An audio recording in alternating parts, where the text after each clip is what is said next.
최고의 복된 자리, 예배의 자리에 오신 여러분을 축복하며 환영합니다.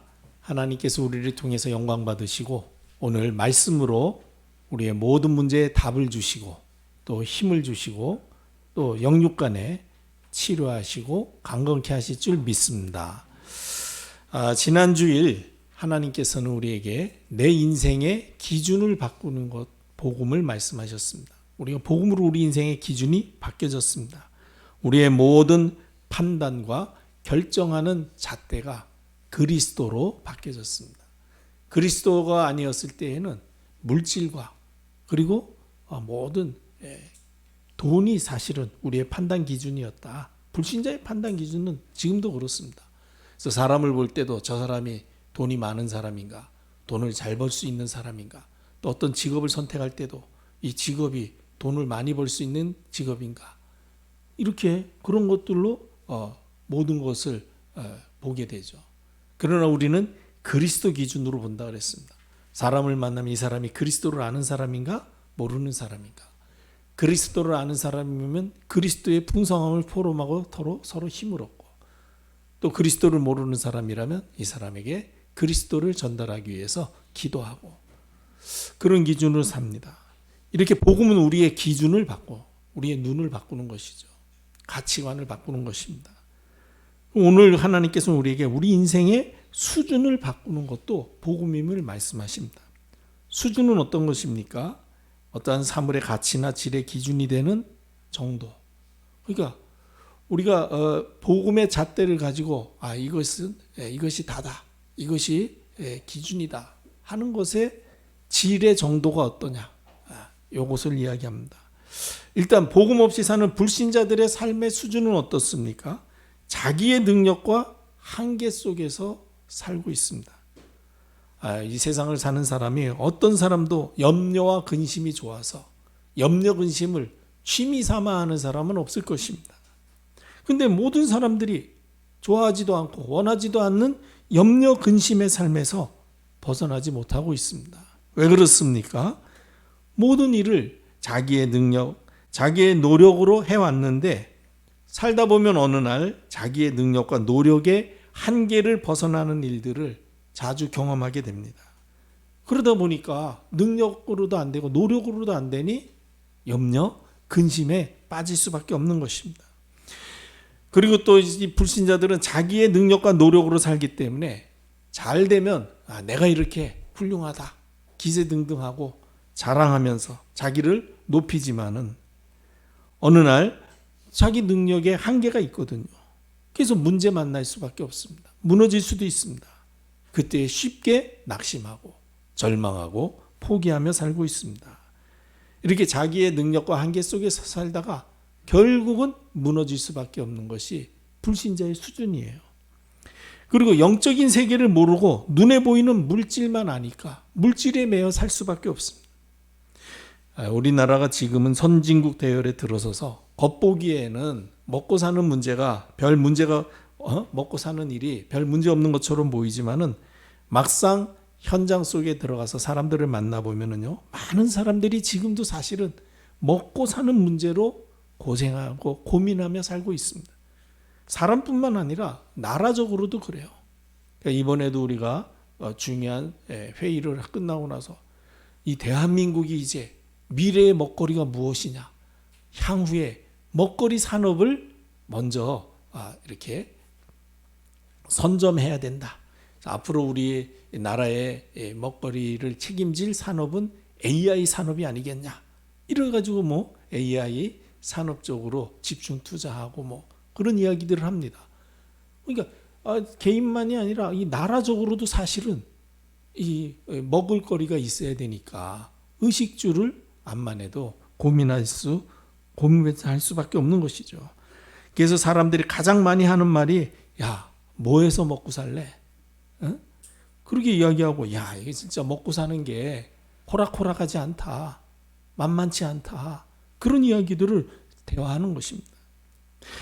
문제는요, 먹고 사는 거가 당연히 우리에게 필요한 것이니까 그거 고민하는 게 문제라는 게 아니라, 문제는 영적인 사실은 전혀 모르고 오직 육신과 물질에만 관심이 있는 것이 문제라는 것입니다.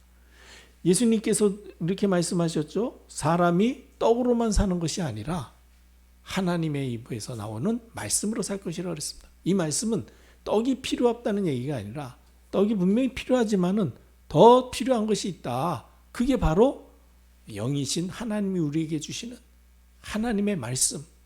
이게 이 하나님이 주시는 힘을 얻어야 된다. 그 얘기인데 거기에는 전혀 관심이 없고 떡만 있으면 될 것처럼 오로지 육신 그리고 물질에만 관심을 갖는 그게 문제라는 것입니다. 창조주 하나님께서 우리 인간을 창조하셨을 때에는 짐승과 다른 하나님과 교제하고 교통하는 영적인 존재로 창조하셨습니다. 그래서 우리 인간만이 하나님을 찾게 되고 또 하나님을 만날 수 있는 것입니다. 근데 사람들이 이러한 영적인 사실에는 전혀 관심이 없고 오직 육신과 물질에만 관심을 가지고 살고 있는 것입니다. 이게 문제라는 것입니다. 그러니 결국은 아무리 많이 모아도 아무리 많이 가져도 참된 만족을 줄 수 없는 재물을 모으는 데에 온 힘을 다해서 인생을 다 투자해서 올인해서 그렇게 살고 있다는 것이죠. 이게 지금 불신자들의 삶의 수준입니다. 그리고 이 불신자들은 영원 천국을 모르니 이 세상의 성공에 목숨을 걸고 살 수밖에 없습니다. 세상이 말하는 성공은 무엇입니까? 다른 사람보다 높은 지위에 오르거나 또 다른 사람보다 많은 돈을 소유하거나 또 다른 사람보다 더 많은 더 훌륭한 명성을 사회적 명성을 얻는 그게 세상이 생각하는 성공입니다. 특히 우리나라는 사실 좁은 면적 안에 많은 사람들이 살지 않습니까? 그래가지고 이 성공을 위해서 더 높은 자리에 또 더 많은 돈을 소유하고 더 많은 명성을 얻기 위해서 경쟁이 굉장히 심한 편이에요. 그래서 우리가 흔히 듣지 않습니까? 요새는 4세 고시, 4살짜리가 무슨 고시 준비하냐 했더니 영어 유치원, 좋은 영어 유치원 들어가기 위해서 이 좋은 영어 유치원에 들어가려는 사람은 많은데 좋은 영어 유치원은 좀 적으니까 경쟁률이 높아진단 말이에요. 그러니까 이 유치원에서는 그 정해진 아이들을 받기 위해서 많이 몰려오니까 어쩔 수 없이 레벨 테스트를 하는가 봐요. 그러니까 이제 그걸 위해서 아이들을 고시를 시키는 거예요. 그래서 4살 때 영어 유치원 들어가게 해서 1살 때부터 영어를 교육하는 겁니다. 애가 입대자마자 영어부터 교육하는 거예요. 그래가지고 결국은 4살 때 그 영어 유치원 들어가려고 아주 이 레벨 테스트를 받게 되니까 오죽하면 그걸 4세 고시라고 그게 너무 치열하니까 그런 얘기가 붙었겠죠. 그러더니 또 이제 7세 고세가 있대요. 그래서 그건 또 뭐냐? 그러니까 영어 유치원을 계속 다닐 수가 없는 거예요. 6살까지 다니면 이제 7살 되면은 이제는 학교 들어가야 되고 학교 들어가면 유치원 갈 수 없으니까 전문 영어 학원을 가야 됩니다. 영어 학원을 들어가려면 또 7살짜리 애가 또 학원도 또 돈 내면 가는 게 아니에요. 거기도 인원이 한정돼 있는데 들어오려는 아이들이 많으니까 또 거기서도 테스트를 해야 돼요. 그래서 이 7살 아이가 영어 학원에 들어가면은 7살 때부터 미국 초등학교 3, 4학년의 그 과정을 공부한다고 합니다. 그래가지고 아이들이요 너무 스트레스를 받아가지고 그 보도에 보니까 이 4세 미만 아이들이 이 ADHD 치료제를 1년에 10,000정 이상 그렇게 통계적으로 10,000명 이상이 아이들이 그 치료제에 처방을 받았다는 거예요. 근데 이거는 또 그 보도에 보니까 이 의료보험이 안 되는 거기 때문에 처방된 거는 만 명이지만은 처방하지 않고 복용했을 가능성이 더 많다. 이렇게 이야기하고 있더라고요. 참 안타까운 일이죠.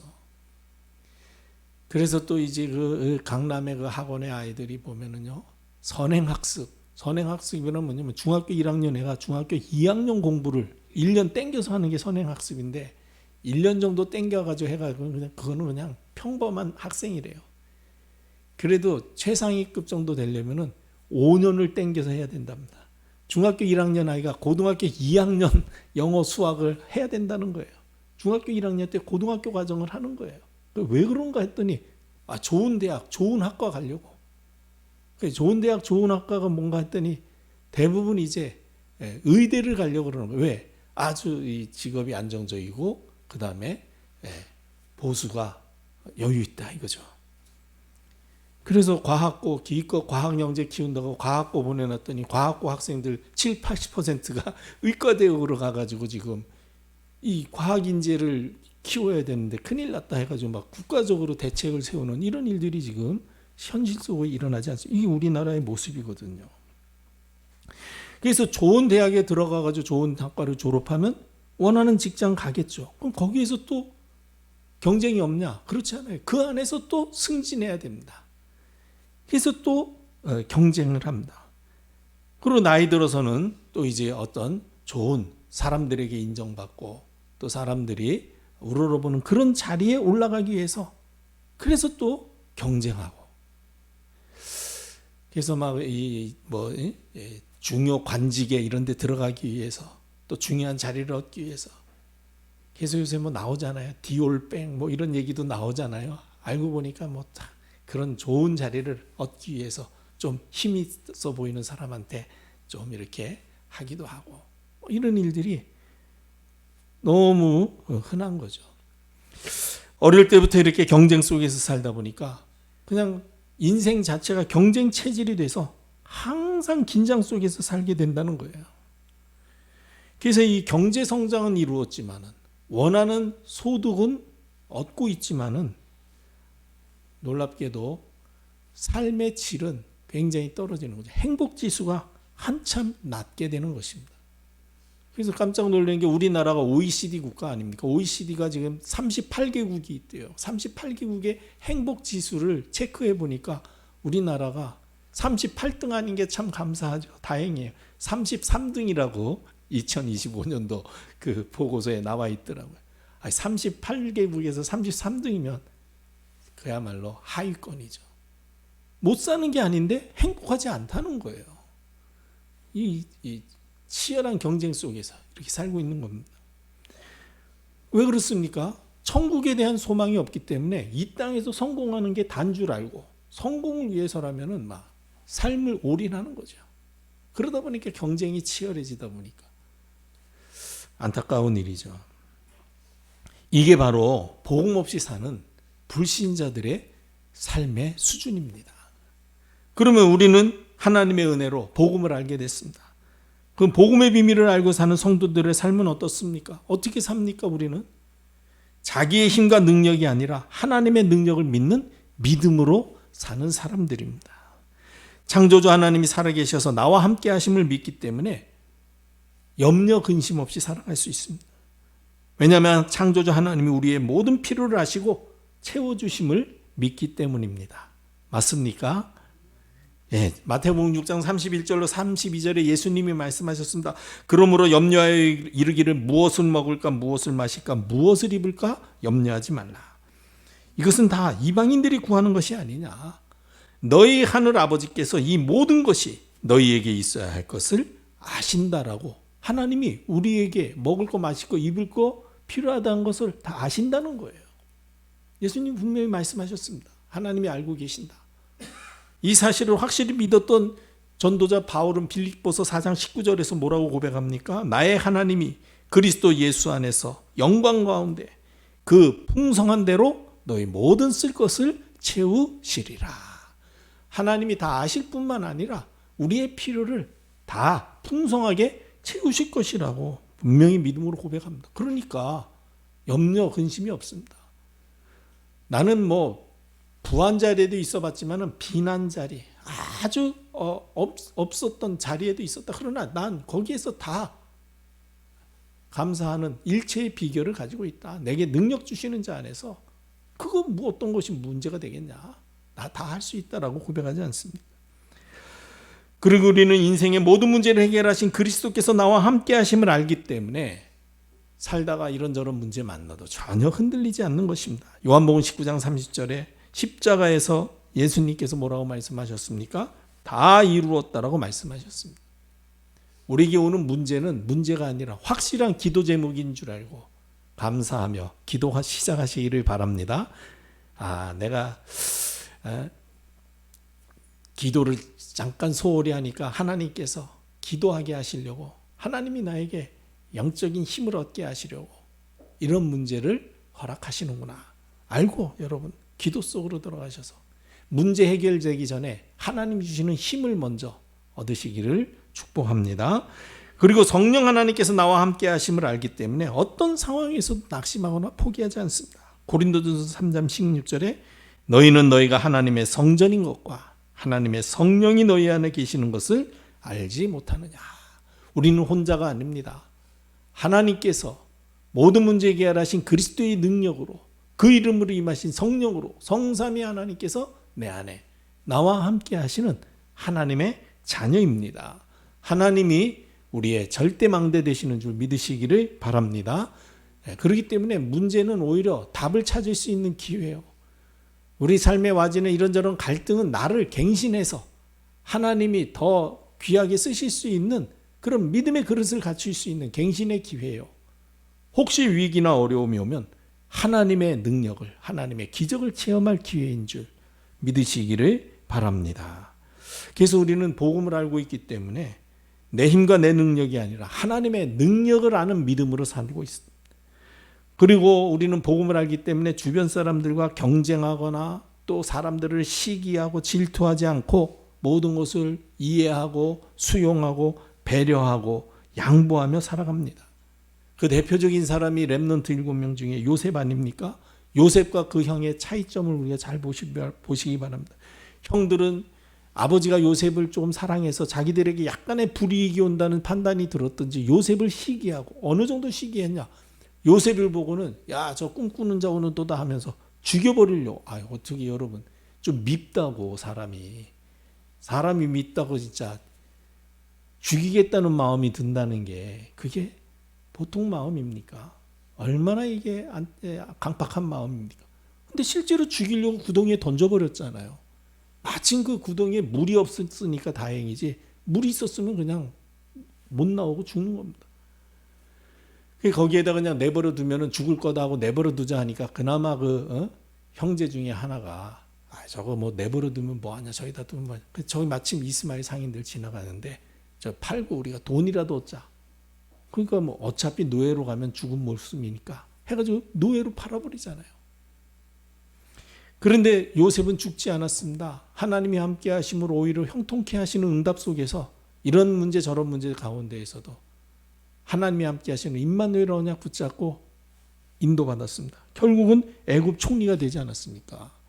그래서 하나님께서요, 이 애굽 총리된 요셉 앞에 그 형들이 찾아가서 설 수밖에 없는 상황을 만들어 버렸어요. 기근으로 인해서 이 요셉이 다스리는 애굽에만 쌀이 있는 거예요. 다른 지역은 다 쌀이 없어서 애굽에 쌀 사러 갈 수밖에 없게 만들어 가지고 형제들 요셉과 만나게 하잖아요. 그때 요셉이 자기가 요셉임을 밝히면서 뭐라고 이야기합니까? 형님들이 나를 이곳에 팔았으므로 한탄하지 마소서. 알고 보니까 하나님께서 우리와 우리 민족, 우리의 후대를 살려서 세계복음화 하실 계획을 가지고 나를 앞서 이곳에 보내신 것입니다. 보세요. 자기를 죽이려 했던 그 형들의 그 모든 입장을 다 이해하고 잘 설득시켜서 세계복음화 할 수 있는 자리로 인도하려고, 내가 당신들의 모든 가족, 자녀들까지 다 책임지겠다라고 이야기하지 않습니까? 나중에 또 야곱 죽고 나니까 형들이 야, 저게 야곱 아버지 때문에 우리를 이렇게 봐준 거였지 하면서 또 가가지고 야, 아버지가 유언하지 않았냐? 내가 혹 죽더라도 형들한테 원한 갚을 생각하지 말라고 말씀하시지 않았냐? 그 요셉이 아니 가만히 있는데 자기들이 대래 요셉이 죽일까 봐 겁나가지고 그렇게 이야기하니까 요셉이 뭐라고 이야기합니까? 울면서 얘기했습니다. 형님들은 나에게 악을 행하셨지만 하나님께서는 그 악을 변케 하셔서 선을 이루시지 않았습니까? 내가 무슨 하나님이건데 형님들의 말씀을 목숨을 내가 어찌 하겠습니까? 내가 하나님이 아닌데 왜 형님들의 목숨을 내가 어찌 하겠냐면, 그러면서 다시 한번 이야기하죠. 내가 형님들과 형님들의 자녀들 책임지겠다. 하나님이 하시고자 하시는 세계 복음화 그 계획 따라 우리 인도받자. 참 이렇게 요셉은 오히려 형들을 배려해주고 어떻게든지 도와주는 걸 볼 수가 있습니다. 이게 구원받은 하나님의 자녀의 삶의 수준입니다. 이렇게 성도들은 자기밖에 모르고 살아가는 사람들을 오히려 불쌍히 여기며 그들을 위해서 기도해주고 도와주려고 합니다. 그리고 자기보다 혹시 앞서는 동료가 있으면 응원해주고 독려해주고 더 잘할 수 있도록 부축해줍니다. 왜 그렇습니까? 구원받은 하나님의 자녀는 세상의 재물이나 세상 성공보다는 한 사람과 그 영혼을 더 소중하게 여기기 때문입니다. 그래서 그 영혼이 잘 되고 살아나는 일에 우리가 동역자가 되기를 원하는 것입니다. 누가복음 16장 9절에 보면은 예수님이 이렇게 말씀하셨습니다. 내가 너희에게 말하노니 불의의 재물로 친구를 사귀라. 그리하면 그 재물이 없어질 때에 그들이 너희를 영주할 처소로 영접하리라고 하셨습니다.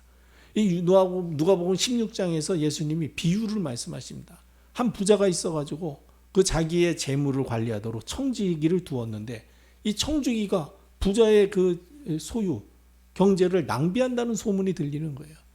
그래서 그 부자가 청지기에게 경고했습니다. 야, 내가 들어보니 너 소문이 안 좋다. 그러니 내가 너를 더 이상 일꾼으로 쓸 수 없다. 내가 이제 얼마 후에 갈 테니까 그때까지 모든 거 다 결산 정리해두고 내가 가면 너는 이제 이 일에서 떠나라. 쉽게 얘기해서 이제 해고 통지를 한 거죠. 그때서야 이제 청지기가 현실을 깨달은 거죠. 야, 이제 내가 나이가 들어서 새로운 일을 하기도 어렵고 또 힘도 없는데 내가 이 직장을 놓치면은 뭘 먹고 살아갈까? 그때 버뜩 생각난 게 지금이라도 그래가지고 이 부자가 이제 빚을 준 사람들이 있어요. 그 사람들을 불러온 겁니다. 그래서 너 우리 주인한테 얼마 빚졌냐? 예, 기름 100마를 빚졌습니다. 그러면은 빨리 그거 계약서 고쳐 쓰자. 50말 빚졌다고 해라. 그럼 이 사람은 50말을 탕감받은 셈이 되는 거죠. 또 온 사람 불러오니까 너는 얼마 빚졌냐? 네, 저는 밀 100석을 빚졌습니다. 그럼 너 80석으로 고쳐라. 이래가지고 좌우지간 빚져가지고 이 빚을 갚아야 될 사람들한테 호의를 베푼 겁니다. 그러면 이 부자가 생각할 때 저 녀석이 낭비한다고 그만두라고 했더니 오히려 더 낭비하네 하고 더 호통을 쳐야 되는데 그렇게 말씀하시지 않았어요. 이 부자가 야, 저 친구 참 지혜롭게 일을 하는구나. 예수님이 그렇게 말씀하셨어요. 참 그 친구가 지혜롭게 일을 한다. 그러면서 지금 세상에 그 자녀들이 이렇게 일을 지혜롭게 한다. 무엇 때문에 예수님이 이렇게 말씀하신 겁니까? 이 사람이 한 일이 그 사람을 살리는 일을 했다는 거예요. 이 사람이 이 기름 100마를 빚져가지고 갚을 길이 막막했는데 50말로 확 줄여주니까 와, 이거 이제 빚 갚고 내가 새로 살 수 있는 길이 열리구나 하고 사람을 살리는 일을 하는 거예요. 그래서 오늘 이 얘기를 하는 거예요. 불의한 재물을 가지고 사람 살리는 일을 해라. 우리 하나님이 원하시는 것은요, 사람을 살리고 사람을 세우는 일을 원하심을 꼭 기억하셔야 됩니다. 그래서 우리는 좀 우리한테 억울하게 또 우리를 오해해서 또 비난도 하고 한다 할지라도 거기에 같이 맞붙어서 뭐 잘했니 못했니 맞니 틀리니 그럴 게 아니라 어쨌든 그들을 살리는 그런 일을 하며 살아야 될 것입니다. 이게 우리 구원받은 하나님 자녀의 수준이죠. 그리고 우리는 이 세상을 사는 동안에 보좌의 축복을 누리며 하나님 나라의 배경을 누리며 하늘 상급을 위해서 살아가는 겁니다. 구원받은 하나님의 자녀는 하늘 시민권을 가진 자죠. 빌립보서 3장 20절에 그러나 우리의 시민권은 하늘에 있다라고 분명히 말씀하셨습니다. 이 사실을 믿고 있는 우리는 하나님이 주신 복음의 능력으로 지금 인생의 근본 문제에 빠져 고통당하는 영혼들을 복음으로 답을 주고 치유하며 사는 사람들입니다. 그리고 예수 이름의 능력으로 기도하는 기도의 비밀과 그 이름의 권세와 능력으로 세상의 흑암 문화와 싸워 저주와 재앙 가운데 빠져 고통당하는 사람들을 살리는 전도자의 삶을 사는 사람들입니다. 왜 그렇습니까? 다니엘서 12장 3절에 보니까 지혜 있는 자는 궁창의 빛과 같이 빛날 것이요 많은 사람을 옳은 대로 돌아오게 한 자는 별과 같이 영원토록 빛나리라고 하신 언약의 말씀을 믿기 때문입니다. 그래서 우리는 이 땅에 사는 동안에 하나님 나라의 배경을 누리면서 이제 하늘 상급, 영혼 구원을 위해서 사는 삶을 우리의 수준으로 살아가는 것이죠. 자, 그렇다면 우리 인생의 수준을 바꿔주는 복음은 어떤 것입니까? 복음은 모든 믿는 자에게 구원을 주시는 하나님의 능력임을 성경은 말씀하십니다. 로마서 1장 16절에 보니까 내가 복음을 부끄러워하지 않나다. 왜냐하면 이 복음은 모든 믿는 자에게 구원을 주시는 하나님의 능력이 되기 때문이라 그랬습니다. 그래서 고린도전서 1장 21절에 보니까 하나님의 지혜에 있어서는 이 세상이 자기 지혜로는 하나님을 알지 못하므로 하나님께서 전도에 미련한 것으로 믿는 자들을 구원하시기를 기뻐하셨도다 그랬습니다. 모든 믿는 자에게 구원을 주시는 하나님의 능력인 이 복음은 전도하는 사람을 통해서 다른 사람들에게 전달되어지는 것입니다. 그래서 누가 보기에는 미련해 보인다 할지라도 우리는 미련해 보이는 방법, 예수가 그리스도 있음을 증거하고 전파하는 이것만이 사람들을 생명의 길로 돌아오도록 하는 일에 쓰임받는 일인 줄 믿으시기를 바랍니다. 복음은 누구든지 믿는 자에게 구원을 주시는 하나님의 능력입니다. 여기에는 차별이 없습니다. 그러니까 우리가 누구에게든지 말해야 돼. 왜? 이 사람에게도 하나님께서 복음을 알게 하시고 구원 주실 수 있기 때문입니다. 그리고 이 복음은 어떤 것입니까? 하나님이 구원 주시기로 작정된 사람만이 알 수 있는 비밀입니다.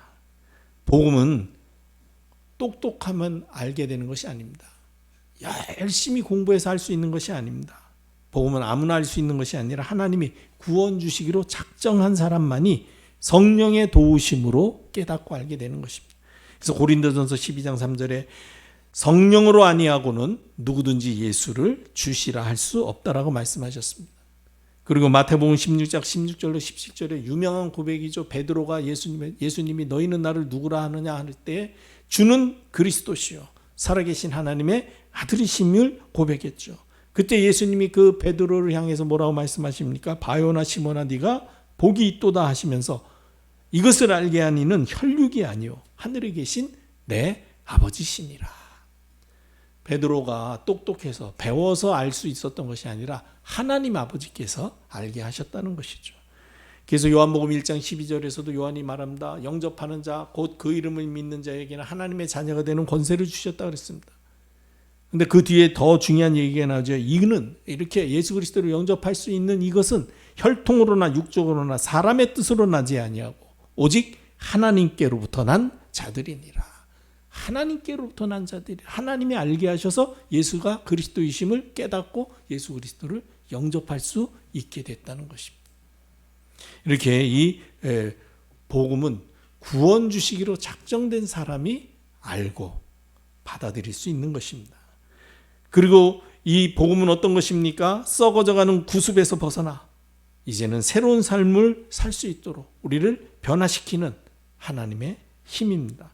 고린도후서 5장 17절에 보면 그런즉 누구든지 그리스도 안에 있으면 새로운 피조물이라 그랬습니다. 이전 것은 지나갔으니 보라 새 것이 되었다라고 말씀하셨고 오늘 본문에서도 에베소서 4장 22절 24절에 너희는 유혹의 욕심을 따라 썩어져가는 구습을 따르는 옛사람을 벗어버리고 오직 너희의 심령이 새롭게 되어 하나님을 따라 의와 진리의 거룩함으로 지으심을 받은 새 사람을 입으라 하셨습니다.